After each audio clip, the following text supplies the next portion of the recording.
Candidates. We simply asked and you answered the call. Thank you. We will be announcing our endorsements in mid-March.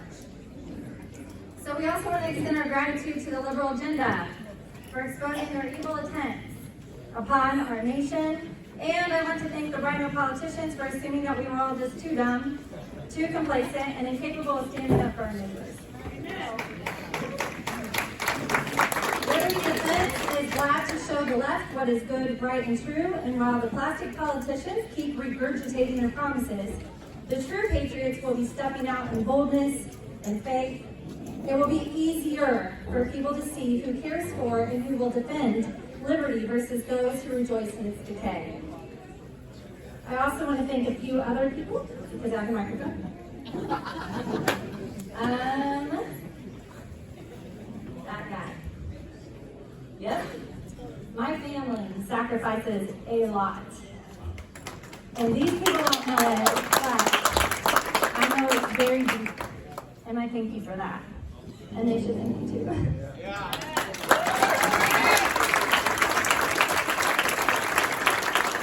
I want to thank our team. We are few, but we are mighty. Boots on the ground activists all over the state that have turned out today. Our supporters and activists all over. You guys work really hard. We see that. We know that. We work well together. Thank you.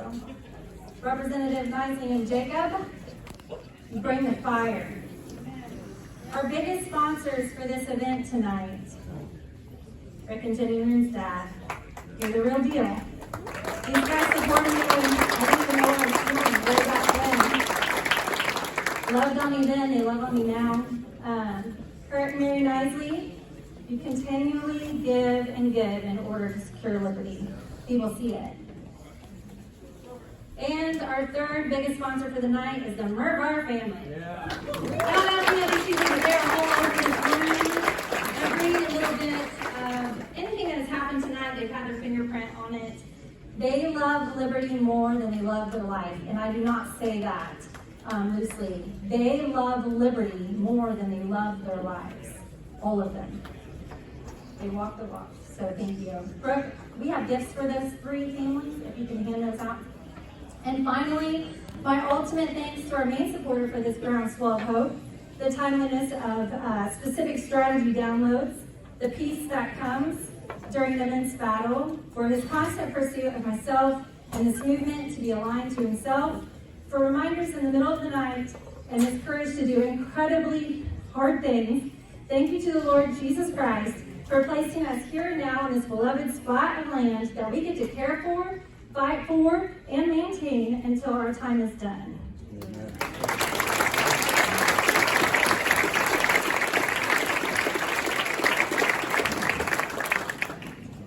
There's a theme with the people that I talk with around the state, a theme that has come from even the candidates you saw up here moments ago.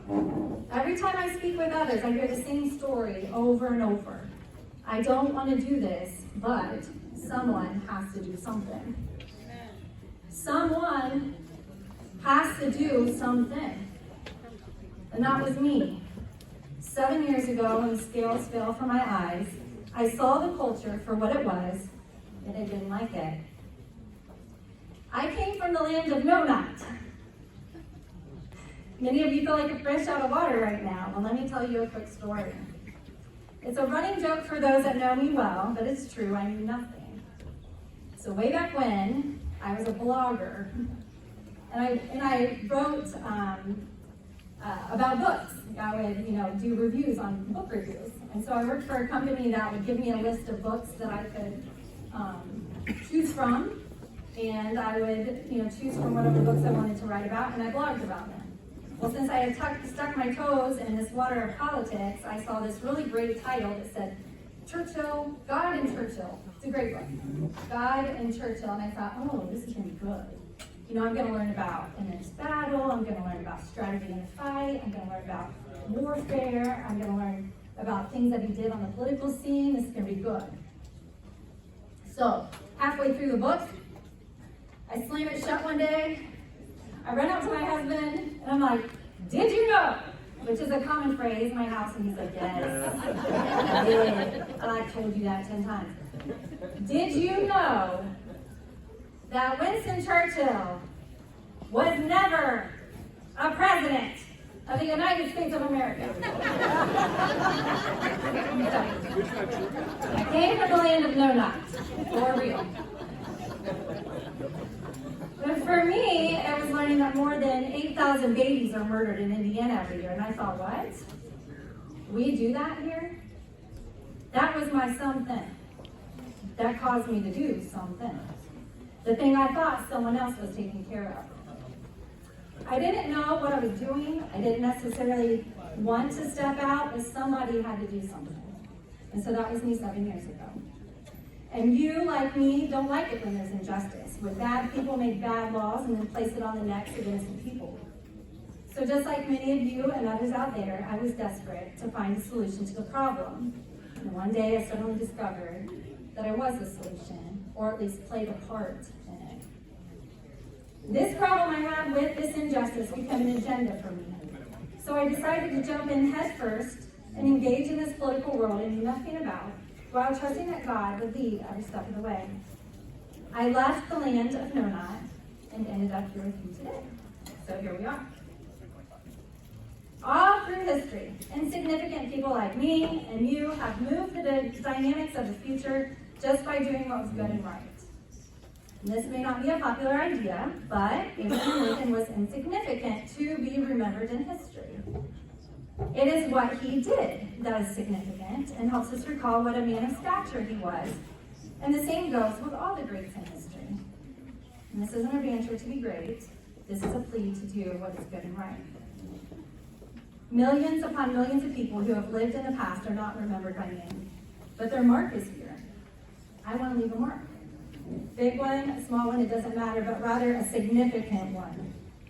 And what we have in front of us is nothing less than significant history in the making. Never before have we had almost enough candidates to take half the seats of the House and potentially give the entire political sphere in Indiana an overhaul. Yeah.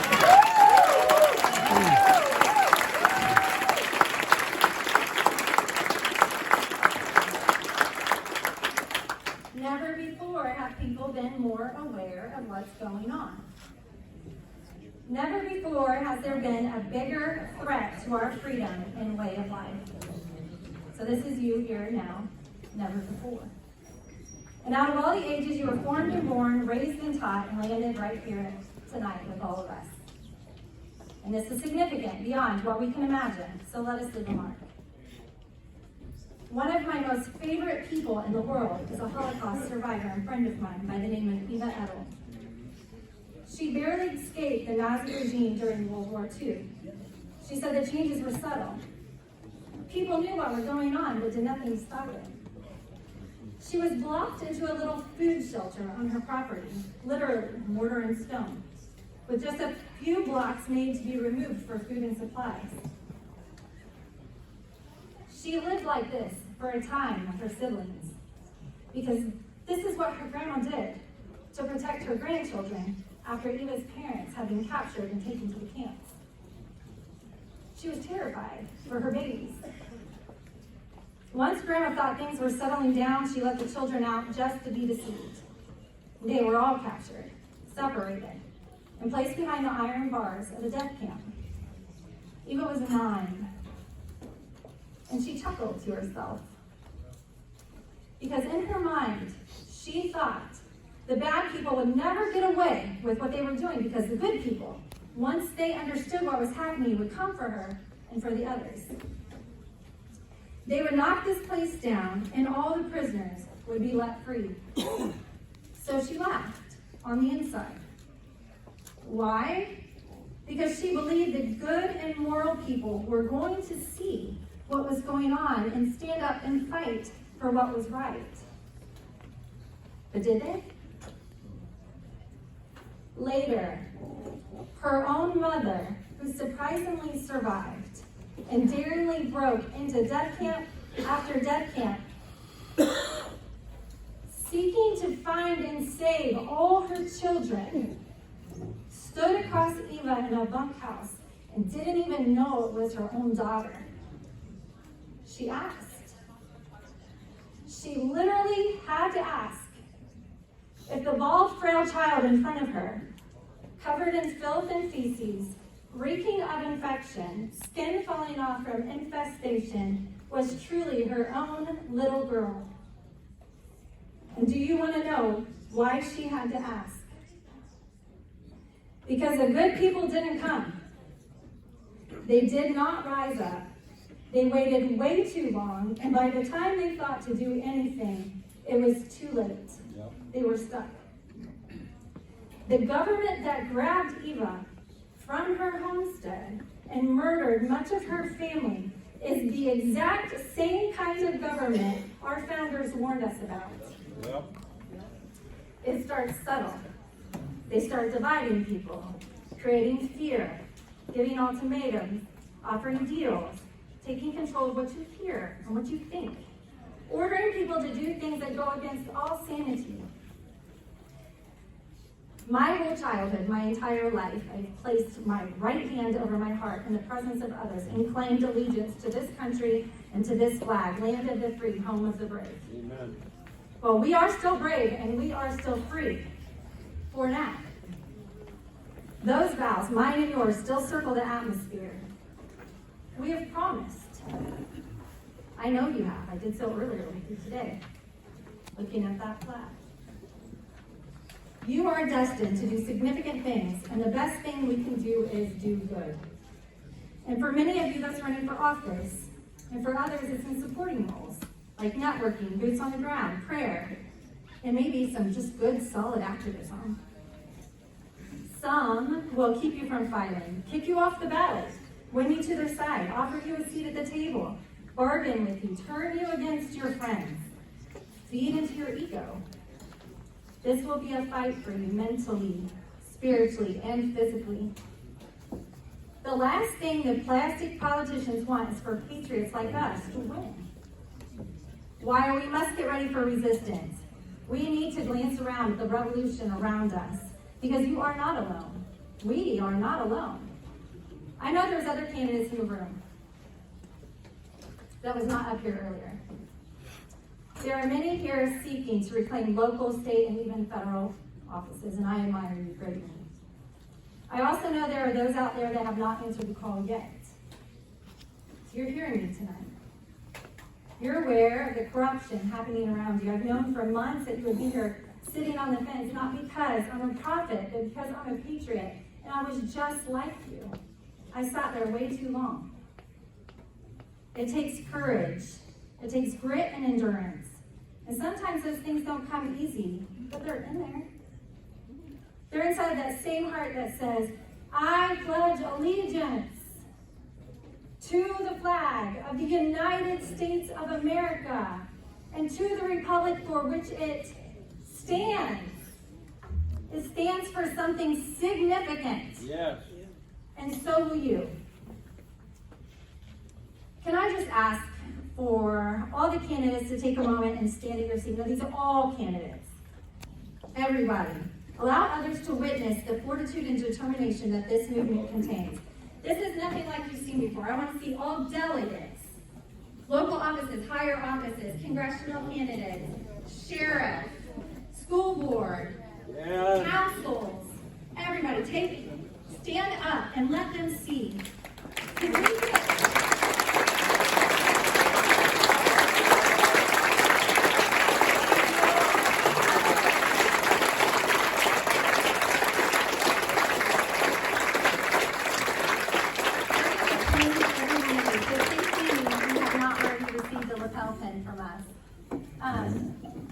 State delegate, you said it. Every single person in this room should put their name on the ballot to be a state delegate, period. There we go. Sign up to be a state delegate and stop what's happening in the Republican Party. These people that stood, please, like I said, stand. If you didn't get a lapel pin, please stand until you get one. These people are honoring their pledge when they vowed with one nation under God, indivisible, with liberty and justice for all. It doesn't come easy, I know. But they have mustered it up somewhere, so thank you so much. If you are just now deciding to run tonight, please come and talk to me. There's somebody here. Was this a point? Oh, she's already standing. I was going to point to you. All right. This is the year of the turnabout. There is a cloud of witnesses cheering you on to victory. You will bring new hope and new light to this movement and to the hearts of Hoosiers. Do you know that God's people need hope and encouragement? They will follow any glimmer of hope. They are so desperate to see others with their shoulders back, leading and defending us. This is the year of the turnabout. Everything is going to change, and there will be a ripple effect that goes out forever. And you're going to be part of that. Liberty Defense has been called in recent news the brewing quiet revolution at the crossroads of America. And while that is accurate, I retweet one word: quiet. We have a fight before us, and we cannot shrink back or be quiet any longer. We are the Sojourner Truths, the Underground Railroad, the Paul Reveres, and the Abraham Lincolns. What's our goal? To abolish ignorance, dismiss poor representation, remove bad laws, to declare independence and freedom for ourselves and our fellow man by keeping our Constitution unharmed. We, all of us, have been assigned a mountain to show others that it can be moved. I heard in church once, you cannot flinch at death and then ask someone to face it bravely. You remember that? You cannot flinch at death and then ask someone to face it bravely. In the same regard, you cannot lay your duty down and expect others to pick theirs up. It's time to take responsibility, get educated, stay aware, and act. You may not be able to run for office, but you can support those who bravely stood tonight. It will take an army. They may be leading the charge, but they need an army marching behind them, holding them up when they get tired, giving of their time and resources, sharing their message of hope with the voters, and keeping them accountable when they get elected. There is no us and them. It is we the people. Amen. And it takes all of us, to hold the line and take back that which has been taken from us. I will wrap this up with a message. Is this the camera? With a message to the establishment, politicians, and to the leadership of the Indianapolis State House. For decades, we did not know. We lived quietly at home, raising our families, going about our business, assuming that all the things were being taken care of by someone. We trusted that our elected officials were representing our values and honoring their campaign promises. But then something happened. We became aware. Aware of your white lies and how you believe that we just don't understand how things work. The people started feeling the remnants of your bad behavior and your poor decision making. They started noticing that your actions and promises were nothing but facades. There have been times of confusion on our part, mainly because you know what to say, and you're just so darn nice. But nice guys and nice gals don't always make good lawmakers. So, here's the deal. The government that you play around with has gotten top-heavy, and we the people no longer consider you eligible to represent us any longer. You have left us with a mess. You cater to Biden's America, leaking that garbage right into the Hoosier state, and it's unacceptable. So 3 last points I would like to make. Number 1, your incumbent protection program is crumbling. Number 2, your loose endorsements no longer carry weight.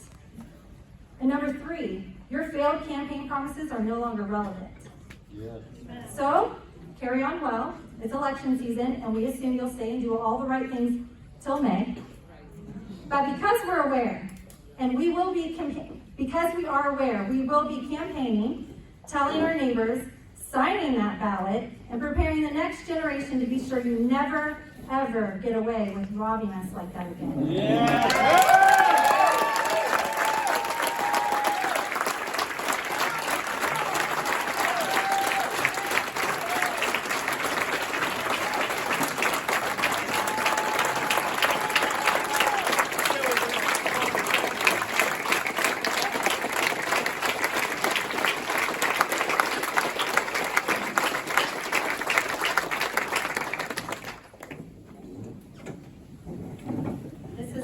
message to them. I hope they hear us coming. For those in the room, thank you. Thank you for coming tonight. Thank you for supporting what is good, what is moral, and what is right. Thank you for joining us in this fight. Maybe one day someone will read our names and talk of great things. But if not, may they just feel something significant happened a long time ago, before their time, and know that somehow it changed their future for the better. I'm not certain what happened in World War II, why the good people didn't show up. But I see what is happening right now around us, and I know you do too. It's our chance to show up. It's our time, it's our responsibility. We are Christians. We are conservatives. We are determined and just a little bit mad. We are the revolution. We are patriots. Yes. And even thought the good people were coming and would say, they're coming. They are coming. Well, I'm here to tell that same government, we're not just coming, we are already here. Yeah.